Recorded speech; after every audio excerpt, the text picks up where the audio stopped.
Channel of Vadodara.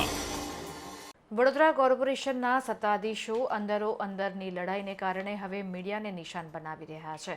જે ઘટનાની Vadodara media ક્લબની બેઠકમાં નિંદા કરીને મહત્વનો નિર્ણય લેવામાં આવ્યો છે.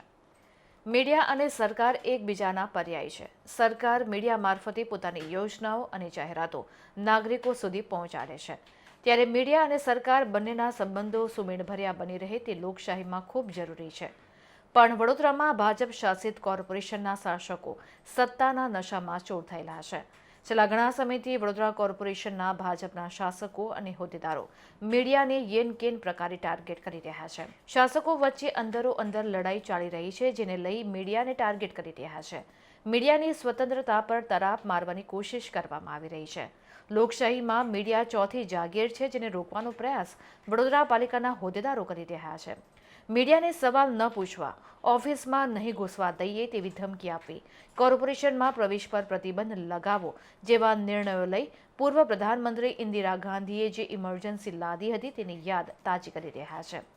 ત્યારે આજે આ તમામ ઘટનાઓને લઈને વડોદરા મીડિયા ક્લબના પ્રમુખ અજયભાઈ દવેની અધ્યક્ષતામાં સર્કિટ હાઉસમાં બેઠક યોજવામાં આવી. કોર્પોરેશનના સત્તાધીશોએ મીડિયા સાથે લડી લેવાનો મૂડ બનાવી લીધો છે. ત્યારે હવે વડોદરા મીડિયા ક્લબે એક ખાસ બેઠક યોજી આગામી દિવસોમાં મીડિયા જગતની સ્વતંત્રતા અને સ્વમાન જાળવી રાખવા માટેની કટિબદ્ધતા વ્યક્ત કરી છે. શહેરની લાખોની જનતાની સુખાકારીની જેમની જવાબદારી છે, વિકાસની નહીં કે વિનાશની જેમની જવાબદારી છે, એવી પાલિકામાં આજકાલ શું બની રહ્યું છે સૌ કોઈ જાણે છે. મીડિયાને ટાર્ગેટ કરીને પોતાના પ્રાઇવેટ સ્કોર સેટલ કરવાનો એક ધંધો ચાલી રહ્યો છે. કારણ આખરી વર્ષ છે, અનેકને ખબર છે કે એમને ટિકિટ મળવાની જ નથી, એટલે જતાં જતાં બીજાનું પણ પૂરું કરી નાખવું એવી કદાચ માનસિકતા ધરાવતા તત્વોએ ગઈકાલે શું કર્યું અને અગાઉ પણ શું કર્યું છે એની સૌને જાણકારી છે.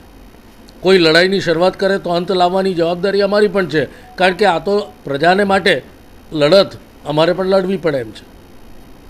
જે જીપીએમસી એક્ટમાં કોઈ પ્રોવિઝન જ નથી અને એવી જાહેરાતો કોઈ ડાયસ પરથી કરતું હોય તો એ ચલાવી ના લેવાય. વડોદરા મીડિયા ક્લબ તરીકે અમે જે લડતની શરૂઆત થઈ છે એ લડતને કયા માર્ગે લઈ જવી એમને આવડે છે અને અમારે જાહેરાત કરવાની કોઈ જરૂર નથી. પરંતુ જેમણે શરૂ કરી છે આ લડાઈ એમણે સમજવું જોઈએ કે અંત એમના લાભમાં નહીં હોય.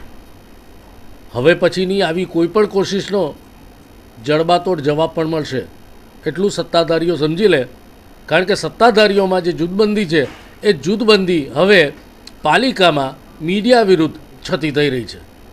મીડિયાના કોઈને હાથો બનાવીને પોતાના સ્કોર સેટલ કરવાનો જે ધંધો છે એ ધંધો બંધ કરવાની જરૂર છે. બાકી તો પરિણામ ભોગવવા તૈયાર રહેજો.